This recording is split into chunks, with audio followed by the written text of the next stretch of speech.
자, 이틀 동안 선식을 먹으면 확실하게 효과가 있겠어요. 그럼요. 살이 쭉쭉 빠지고요. 저처럼 이렇게 S라인 만드실 수가 있어요. 그리고요, 맛있어요. 근데 꿀꿀이질 것 같아. 아니, 꿀꿀이지가 아니에요. 얼마나 씹는 맛이 살아있는데 내가 나중에 하나씩 드릴게. 뉴스에 때리고 그러면 안 됩니다. 그래서 저희도 한번 먹어볼까요? 그럼? 우리가 먹게 되면 X라인이 될 가능성이 있습니다.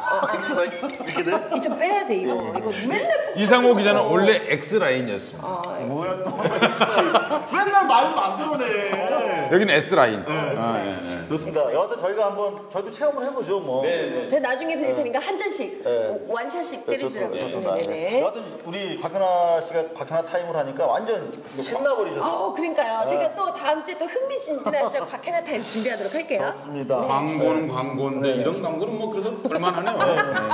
근데 두 분이 지금 계속 제가 진행하면서 느끼는 건데 모종의 러브라인이 지금 형성이 되고 있는 중간에 누가 끼어있기 때문에 그런 형성되기 참 어렵죠. 여러분들은 못 느끼시나 모르겠는데 발 밑으로도 막 이렇게 좀 그런 거 없었습니다. 발은 여기 있군요.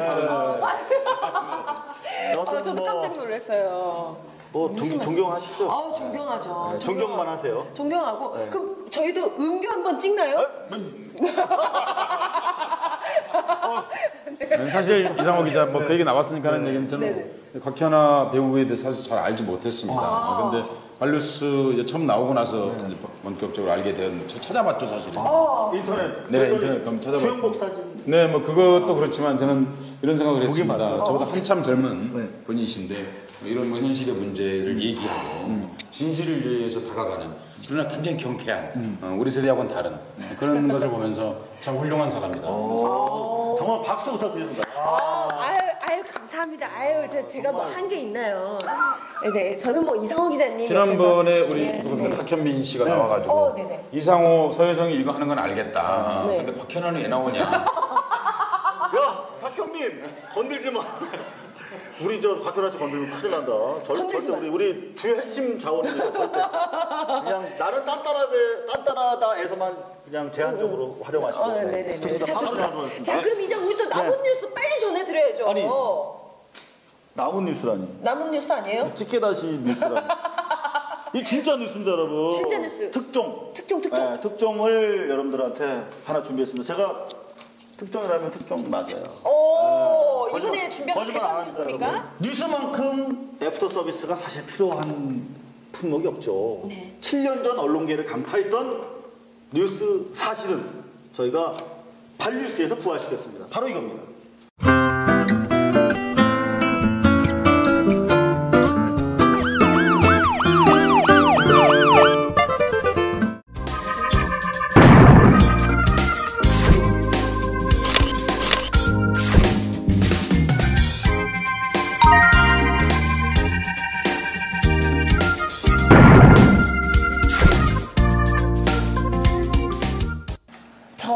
솔직히 말씀드려서 아까 대본 보고 좀 약간 깜짝 놀랐던 게 이게 말이 되냐고요.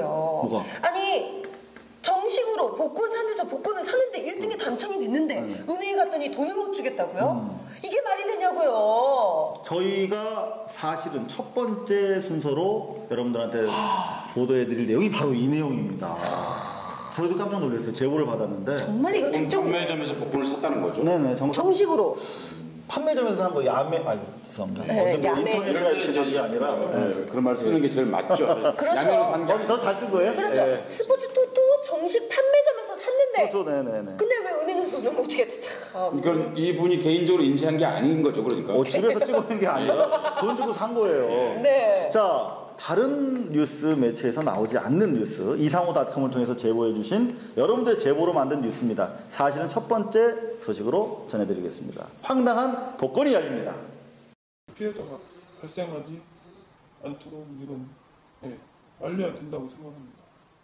마른 하늘에 벼락 맞기보다 힘들다는 복권 당첨. 그것도 5장이 한꺼번에 적중된 사나이가 있습니다.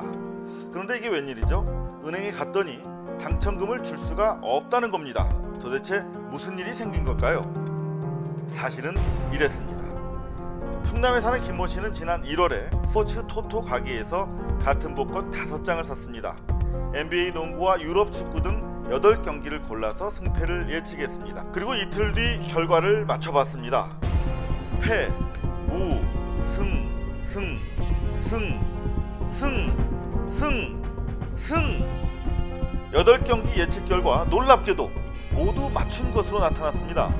장당 987만 원 5장이니까 5천만 원에 달하는 거액의 당첨금을 받게 된 겁니다. 곧바로 은행에 달려갔는데요. 거기서 김 씨는 다시 한번 깜짝 놀랐습니다. 가짜 복권이라서 당첨금을 지급할 수 없다는 것이었습니다. 김 씨는 즉각 소송을 제기했습니다. 그럼 회사에서 당연히 우리 소비자는 회사에서 이게 정부에서 판매하는 이런 복권이기 때문에 구매를 한 거지. 이게 판매점 자체에서 발행하는 지금 사설 이런 데처럼 발행하는 개인 복권이 아니지 않습니까? 네. 그럼 만약 이렇게 이런 뭐 잘못 이런 사건이 터진다고 봤을 때 이걸 판매점 측하고 소비자하고 해결하라고 하면 어떤 소비자가 이걸 불안해서 어떻게 이 투표권을 구매를 하겠습니까? 스포츠 토토 측의 입장을 듣기 위해 인터뷰를 신청했지만 법원 답변서로 대신해달라는 답변을 받았습니다. 법정에 제출한 스포츠 토토 측의 답변은 이랬습니다. 김 씨가 산 복권은 복권 가게에서 발매를 취소한 가짜 복권이었다는 겁니다. 이 워낙 당첨될 확률이 낮으니까 주인도 안심을 하고 가짜 복권을 팔았다는 얘기입니다. 이 스포츠 토토 측은 김 씨가 전화로 복권을 주문하는 바람에 주인이 가짜 복권을 만들어주는 현장을 몰랐을 뿐이지 자신들은 책임이 없다는 입장입니다. 결국 직접 매장을 방문해서 복권을 사지 않으면 이런 피해를 입을 수 있다는 얘기입니다. 복권 가게 주인은 연락이 닿지 않았는데요. 이 토토 측이 전산 오류의 책임을 자신에게 떠넘기고 있다면서 반발하고 있는 것으로 전해지고 있습니다. 그런 사이에 한때의 행운의 사나이는 이제 최고의 불행한 사나이로 전락하고 있었습니다. 때문에 솔직히 신경 쓰이는 부분도 상당히 많고요. 네네. 그리고 이 법적 소송을 진행함으로써 제가 이제 왔다 갔다 법무사, 뭐 법원 이런데 왔다 갔다 하는 시간적인 이제 그런 애로사항도 많고요. 네. 비용적으로도 지금 제가 잘못한 건 뭐 없지 않습니까? 저는 돈을 주고 구매를 한 것뿐인데 내가 이렇게 시간, 돈 이런 걸 다 투자해가면서 이렇게 어렵게 이렇게 소송까지 해야 되고 그런 게 참 애로운 사항이 많습니다. 복권 미스테리 진짜 사실은 무엇일까요? 발뉴스에서 앞으로 재판 결과 추적 보도해드리겠습니다. 야 정말 빵당하네요. 빵당해요. 그죠? 아니 이런 식으로 하면 누가 뭘 믿고 국가에서 진행하는 사업을 이렇게 같이 이렇게 뭔가 진행을 해보겠어요. 그러니까 믿지를 못하는데. 사행성 사업이라고 하는 것은요. 네. 사실은 국가 도박입니다. 그러니까 국가는 개별적 도박을 금지하고 국가 자신이 도박을 장려하면서 사실은 국민으로부터 그 이제 마비된 세금이라 흔히 부릅니다. 마비된 세금. 마비된 예. 세금. 세금인지 몰라. 모르고 내는 거죠, 사실은요. 그렇죠. 우리가 근데 세금이야. 세금이죠. 토토 복권을 사면 무슨 복권이든지 사면 그 중에 대부분 상당 부분이 이제 국가에서 사용하는 돈으로 이제 집행이 되고 일부가 이제 국민에게 그 소비자에게 돌아가게 돼 있는 것인데 이렇게 되면 이제 그 앞으로 국가에 대한 신뢰도는 물론이고 국가가 도박을 장려하고 있으면서 정작 거기에 대한 책임도 지지 않는 구조가 된다면 이건 심각한 일입니다. 정말 이분 얼마나 황당했을지 정말. 뭐 당첨된 것보다 더 놀랬을 것 같아요. 그러니까 앞으로 좀 기억이 나왔으니까 도박에 대해서 말씀을 한 가지 좀 드리면 도박이라고 하는 것 국가가 주도했을 때 개인이 했을 때하고 차이점이 있습니다. 타락의 정도는 사실 똑같습니다. 우리가 그 강원랜드에서 보는 많은 상처 입은 사람들 보면 알고 있지 않습니까? 그런데 국가가 하게 되면 그 소비자들은 대개 그것을 이제 사실 기회의 환상으로 받아들입니다. 네? 기회의 환상. 기회의 환상. 예. 내가 이 기회를 통해서 새로운 신분으로 이동할 수 있으리라는 믿음을 갖게 됩니다. 왜냐하면 이 국가가 아닐까요? 국가 최종적으로 어쨌든 국가가 컨트롤하고 있는 거 아닙니까, 그것이? 직접적으로는 복권 회사가 운영하지만 실제로는 그 배후에 국가가 있기 때문에 이제 믿는 것이거든요. 대개 이분들이 이제 생계형입니다. 그러니까 무슨 이건희 씨가 이 복권 사겠습니까? 그럴 가능성이 없죠. 그러니까 아주 생계적으로 수준이 낮거나 생활 형편이 어려우신 분들이 이걸 사고 있는 거거든요. 그러니까 그런 분들에게 이런 에게서 사실 삥을 뜯는 건데 다시 거기에 대한 기회를 박탈하는 환상을. 예. 그러니까 환상이 거짓말인데 그 환상마저도 또 거짓말이야. 그러니까 너무나 실망스러운 현실만 있는 거네요.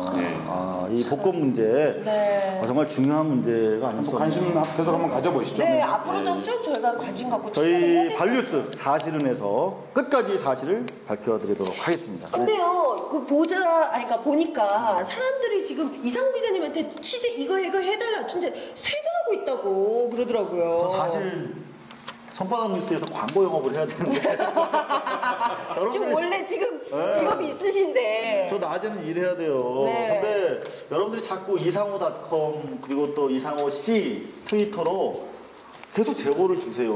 그래서 뭐 해야죠. 기자가 취재를 해야죠. 그래서 네네. 여하튼 이상호닷컴 제보란을 통해서 제보를 주시면 다른 제보에 우선해서 현장 확인을 저희가 가급적 해드리도록 하겠습니다. 네. 자, 그렇다면 우리 다음 순서로 넘어가야 될 것 같은데. 네네. 다음번에도 또 사실은 준비하셨어요? 네, 저희가 사실 취재할 게 되게 많습니다. 근데 네, 많죠. 스태프라든가 뭐 여러 가지 저희가 부족해서 네. 다 취재를 할 수 없었고, 그래도 이 사안은 정말 저희가 넘어갈 수 없는 사안이다 해서 기륭전자 성추행 사건은 저희가 사실을 밝히는 내용을 취재를 했습니다. 기륭전자 사건 아시죠? 네, 잘 알고 있죠. 사실 여기서 말하는 것조차 고통스러운 일이죠. 왜냐하면 기륭전자는 사실 그냥 아주 상징적인 노조지 않습니까? 그 1,500여일 동안 파업을 하면서 정규직으로 전환해달라고 하는 피눈물 어린 그게 이제 이명박 정부 동안에 이루어졌던 일이지 않습니까? 그런데 그때는 성추행 사건의 핵심이라는 것이 결국 그 기륭전자 노동조합들의 노동운동 그리고 그들의 권리투쟁을 좌절시키기 위한 그래서 아주 더러운 행위. 한마디로 노조의 윤리적인 측면을 공격해서 탄압하기 위한 기제로 조중동을 비롯한 기득권 족벌신문에 의해서 확대 재생산됐던 바로 그 뉴스입니다. 최근에 대법원 판결이 나왔는데요. 사실은 과연 무엇이었는지 함께 보시죠. 성을 도구 삼아 정치 투쟁을 벌였다. 이른바 제2의 권인숙 사건으로 비화됐던 2010년 기륭노조 성추행 의혹 사건. 성추행 울먹였던 민노총 조합원 알고 보니 거짓말이었다. 경찰이 성추행했다고 거짓 주장한 민노총 조합원 결국 기소됐다. 조선과 중앙 등 기득권 족벌 신문들의 공세 참 대단했습니다. 회사 임원과 노조원 사이에 사소한 시비가 붙어서 경찰서에 끌려갔던 박행란 조합원. 그녀는 경찰서 로비에서 자기 얼굴을 촬영하려는 그 임원의 전화기를 쳐서 깨뜨리는 바람에 졸지에 경찰 조사를 받는 신세가 되고 맙니다. 억울한 심정으로 조사를 받던 박 씨. 갑자기 배가 아파서 화장실에 갔는데 이게 웬일입니까? 불쑥 문을 열고 따라온 남성 경찰관 김모 경사와 그만 눈이 마주친 겁니다. 박 씨는 수치심에 사지 경련 현상을 보이며 그만 병원에 실려가고 맙니다. 얘기는 여기서부터 시작됩니다. 노조 측은 경찰의 성추행 사실을 규탄했지만 경찰은 화장실 문을 연 적도 없다면서 생사람답지 말라고 난리를 쳤습니다. 노조는 CCTV가 화장실에 진실을 담고 있으니까 그것만 공개하면 될 거 아니냐고 호소했지만 김경사는 도리어 그런 박 씨를 명예훼손으로 고소했습니다. 우리의 검찰은 이번에도 실망시키지 않았습니다. 담당 박영수 검사는 김경사의 소원대로 박 씨를 재판에 넘겨버렸습니다. 그러자 또 기득권 족벌신문의 노조 죽이기 공세가 시작됐습니다. 그리고 2년이 지났습니다. 지난 25일 대법원에 확정 판결이 있었는데요. 과연 그날 화장실에서는 무슨 일이 일어났던 걸까요? 대법원이 밝힌 사실은 이랬습니다. 먼저 법정에 공개된 CCTV 영상입니다. 김경사가 화장실 문 손잡이를 잡은 뒤 몸을 앞으로 숙였다가 물러납니다. 그런가 하면 박 씨가 화장실에서 나온 뒤 무려 5분 동안 김경사에게 격렬하게 항의합니다. 대법원이 인정한 사실은 바로 김경사가 문을 열었다는 겁니다. 기룡 조합원들은 김경사와 박 검사 그리고 노조를 거짓말 집단으로 매도했던 기득권 족벌 신문들을 민형사 고소할 거라고 합니다. 앞으로 또 어떤 사실이 펼쳐질지 발뉴스가 소송 진행 과정을 추적 보도해드리겠습니다. 판결이 이렇게 제대로 나왔으면 예전에 오보했던 내용을 다시 그만한 크기로 정정 뉴스를 보도를 해줘야 되는데 정정 보도 해야죠. 정정 보도 해야 되는데 이거 너무 공정치 못한 거 아닙니까?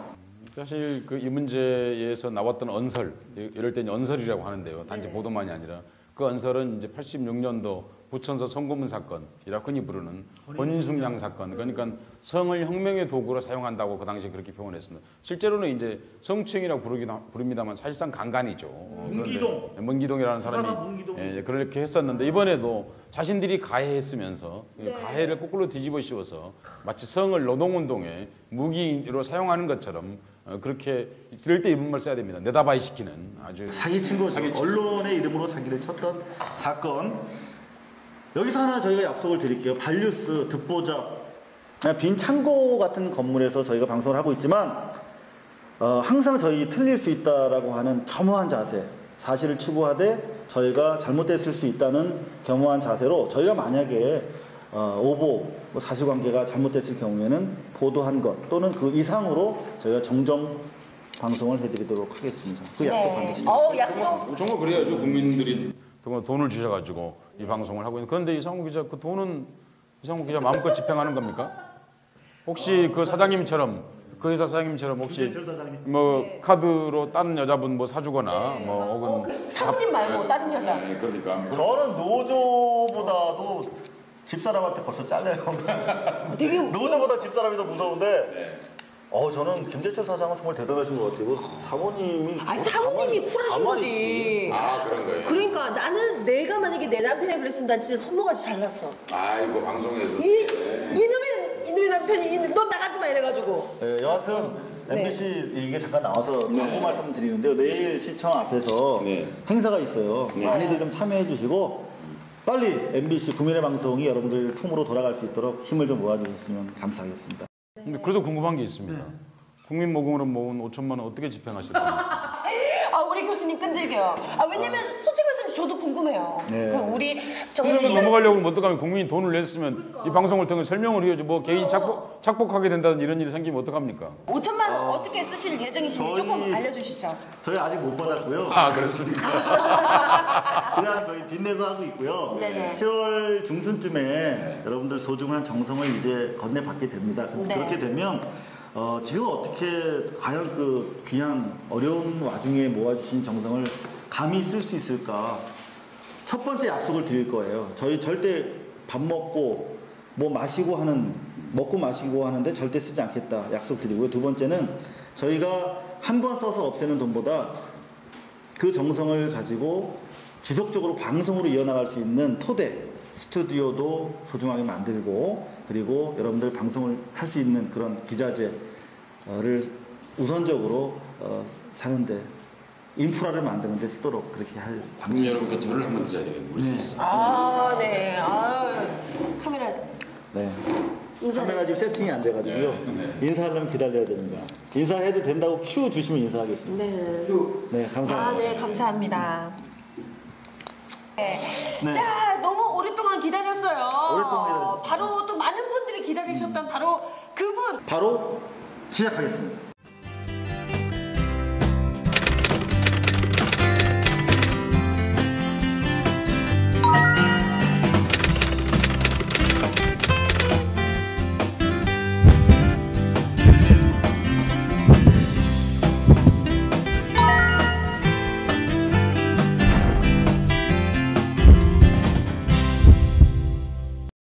발루스 시청자 여러분 안녕하십니까? 3분 직설입니다. 이상호 기자는 출연료도 주지 않고 그리고 그러면서 제 머릿속에 있는 것은 다 빼먹으려고 그러고 있습니다. 그래서 3분 직설 해보도록 하겠습니다. 여러분 아시다시피 지금 전국이 큰 가뭄에 시달리고 있습니다. 수도권 일대는 104년 만에 닥쳐온 아주 메마른 상황입니다. 그 경술국치 이래로 가장 큰 가뭄이 지금 전국을 쓸어가고 있습니다. 그런데 여러분 이럴 때 국민들은 묻고 있습니다. 4대 강은 어디로 흐르고 있는가? 4대 강은 도리어 물이 많아서 난리입니다. 그리고 물이 흐르지 않습니다. 흐르지 않아서 도리어 녹조가 진행되고 있습니다. 4대 강을 처음 만들 때 국민들의 전문가들의 걱정은 4대 강이 너무 빨리 흘러서 주변의 지천들 물까지 다 끌어갈 것이다라는 걱정을 했었는데 도리어 4대 강을 흐르지 않고 있습니다. 저는 이걸 보면서 이런 생각을 했습니다. 이명박 정치 권력은 민심을 향해서 한 번도 흐른 적이 없는데 이 강물 또한 그렇다. 물은 왜 많은데 전 국토는 이렇게 메마르는가 하는 생각을 하게 되었습니다. 그렇습니다. 이명박 정부에는 권력이 너무 많습니다. 왜 권력이 많게 되었냐면요. 국민과 소통을 하지 않았기 때문입니다. 소통을 하지 않는 권력은 자기 주머니 속에 권력이 있습니다.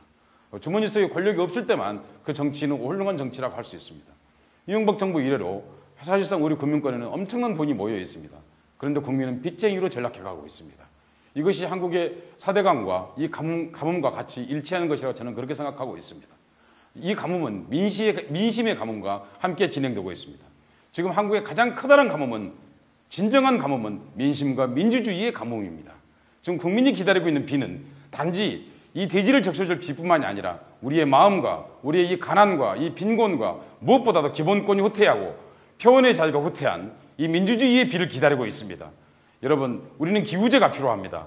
그 기후제가 저는 MBC 노조의 파업이라고 생각하고 있습니다. 그 기후제를 통해서 제가 단지 여러분 어떤 샤머니즘이나 무당을 얘기하고 있는 것이 아닙니다. 우리의 간절한 기호는 우리의 최소한의 표현의 자유를 확보하고 그리고 우리가 말하고자 하는 진실, 그걸 통해서 공정사회를 확보하고자 하는 그 욕심이 우리에게, 그 꿈이 우리에게 있는 것입니다. 여러분, 이 비가 내릴 때 저는 그 비가 민주주의의 비와 가뭄의 비가 같이 내릴 것을 간절하게 소망해 봅니다. 최초의 3분 직설이었습니다. 교수님. 진짜 저거. 너무 멋있어요. 나 진짜 이거 가짜 리액션 아니고 진짜. 사람이 아니야. 완전 야, 나 프롬프터도 없는데. 나 닭살 돋았어. 시간 얼마나 걸렸죠? 2분 대략 30초 정도 했는데 나 진짜 소름 돋았잖아. 방송 물 좀 먹은 사람 입장에서 방송 해봐서 아는데요. 정말 힘들거든요. 여하튼 앞으로 매주 우리 서혜성의 3분 직설 정말 여러분들 기대하시는 코너가 될 것 같고 네. 진짜 시대 정신을 쫓아가는 추구하는 그런 촌철살인의 논평 저희가 앞으로 계속 기대해봐도 좋을 것 같습니다. 근데 꼭 말씀드리고 싶은 게 있습니다. 기자하고는 친하게 지내지 마시기 바랍니다. 왜요? 내 시간을 빼앗고 제 재능을 빼앗고 국민 여러분, 여러분들의 로빈 후드가 되어드리겠습니다. 제가 뺏어가지고 여러분들한테 다 전해드릴게요. 멋있다. 야, 멋있다. 뭐 지킴이도 있고 로빈후드도 많네. 미치겠어. 진짜 오늘 서혜성 교수님 너무 멋있었고요. 진짜 얘기 연설 듣는 동안 저 피 끓었잖아요. 그러니까 논평인데 연설이야. 정말 새로운 화란을 일으킬 것 같아요. 네, 알겠습니다. 네. 좋습니다. 저희가 이 무더운 와중에 거의 사우나 개념으로 그러니까 정말 이 두꺼운 옷을 이 한겨울에도 입었던 건데. 의상 설정이기 때문에 어쩔 수 없어. 첫 시간 여러분들 어떠셨나 모르겠어요. 네, 거의 생방송. 거의 생방송으로는 첫 번째 시간이었습니다. 지금 현재 6월 26일 한 9시 50분쯤 됐을 걸로 저희가 기대를 하고 있는데 아닌가? 한 10시 10분 정도 되지 않았을까? 10시 10분 20초 막 지나고 있을 것으로 기대를 하고 있는 희망하는 거의 생방송 이제 마무리할 시간인데요. 근데 이상호 기자, 근데 뉴스가 거의 생방송으로 나가는 역사가 있습니까? 시대가 만들어놓은 시츄에이션 그런 상황인데 여하튼 저희 생방송으로 다시 만나뵐 걸 약속드리면서 그렇다고 저희가 잠자코 손발 내려놓고 있을 수는 없잖아요. 그럼요. 이럴 여하튼 때일수록. 뉴스 하겠습니다. 박현아 씨 오늘 오랜만에 다시 우리 합쳐봤는데 어떠셨어요? 일단 우리 셋은 뗄 수 없구나. 우린 떨어져서는 안 되는 사이구나. 라는 걸 정말 느꼈어요. 정말. 그리고 또 이 셋이서 이렇게 얘기를 하는 순간에 이 공간은 텅 비었을지는 몰라도 우리의 마음만은 정말 풍족했다는 거. 네. 그리고 뉴스를 하는 동안 정말 행복했다는 거 여러분들한테 꼭 말씀드리고 싶어요. 박현아 씨 너무 감사드리고 국민들이 제가 감사드립니다. 알아주실 거라고 믿습니다. 그리고 서혜성 교수님 오늘 바쁘신데 그러니까요. 오늘 밤을 꼬박 새시고 그리고 오셨대요. 오늘 커피도 사주고. 출연료를 내면서 출연료를 내면서 근데 저 깜짝 놀랐어요. 왜요? 아침까지 밤을 새셨다는데 왜 샜대요? 그 여쭤봤더니 칸트를 읽었다고? 칸트. 직업 때문에 읽어야 되기 때문에 제가 읽은 것이지. 저는 멀쩡할 때도 칸트 읽으면 바로 자는데. 우린 바로 자지. 한 페이지 읽으면 바로 골아떨어지는데 어떻게 밤을 새실 수가 있어요? 이게 뉴스와 관계없기 때문에 그 시청자 여러분 이 말씀을 꼭 드리고 싶습니다. 오늘 어떠셨는지. 한류수가 빨리 없어지길 저는 바랍니다. 그 무슨 얘기냐면 이상호 기자가 빨리 방송으로 돌아가서 뉴스를 하게 되면 좋겠습니다. 왜냐하면 우리는 지금 현재 언론 상황이 정상적 상황이 아닙니다. 제가 오죽했으면 MBC 파업을 기우제라고 말했겠습니까? 너무 민주주의가 부족합니다. 지금 우리는 그 부족한 민주주의에 조금이라도 피를 보충하기 위해서 지금 우리 여기 앉아 있습니다. 여러분 더 많이 도와주시기 바랍니다. 네, 감사합니다. 감사합니다. 네. 네. 텅 빈 사무실에서 시청자 여러분들에 대한 마음만, 꽉 찬 마음만 가지고 마주했습니다. 얼마나 허접하고 또 이렇게 누추했는지 저희들 마음만 앞선 거 아닌가 그런 반성도 들고 여러분들 어떠셨는지 궁금합니다. 부족한 점 너무 많았을 텐데요. 저희가 국민들 성원에 힘입어서 하나하나 채워나가도록 하겠습니다. 네. 구펀딩에서 7월 초까지 계속 펀드 모금 작업이 이루어집니다. 7월 중순이 되면 저희들한테 그 소중한 여러분들의 정성이 전달이 될 예정입니다. 그렇게 되면 우선 그걸로 방송을 할 수 있는 굳건한 교두보를 마련하겠습니다. 이곳에 여러분들의 정성으로 스튜디오를 만들겠습니다. 이한열 스튜디오라고 명명하겠습니다. 네. 20여 년 전에 22살의 꽃 같은 나이에 전두환 독재 정권에 항거하다가 쓰러져간 이한열 열사의 뜻을 이어가겠습니다. 민주주의 완성을 위한 조그마한 도구가 되겠습니다. 국민의 알 권리를 이뤄나가는 도구가 되도록 하겠습니다. 다음 주 목요일 좀 더 나아진 방송으로 여러분들과 함께 하겠습니다. 시청해주신 국민 여러분 감사드립니다. 네. 감사합니다. 뉴스를 하고 싶은데 뭐 하는 거야? 뉴스를 하고 싶은데